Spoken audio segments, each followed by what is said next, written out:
Hey guys, and welcome back to this channel. In this video, I'll be showing you guys how you can create a stop motion video on CapCut PC. So I'm just going to import all of these stop motion images, and then I am going to go to modify real quick, and then I'm going to change the frame rate to 24 frames per second, and then I'm going to press save.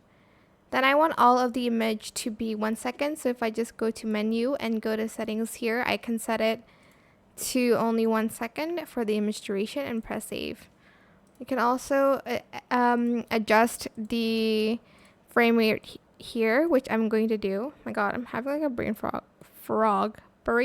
right now.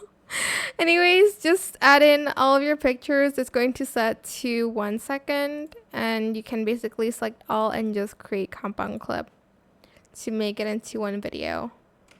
And that is it for this video. If it's too long, you can kind of set it again to, I think it's 0.1. I accidentally made it 1 second for some reasons. 0.1 seconds. Sorry about that. Just add your photos again. And that's it. Super simple. I hope this tutorial was helpful for you guys. Don't forget to like, comment, share, and also subscribe to this channel if you haven't done that already. If you have any more questions about this video, just leave it in the comment section down below. I will try my best to answer them all for you guys. And if you found this video helpful, please click the thanks button as well. That is it. Thank you so much for watching. Bye.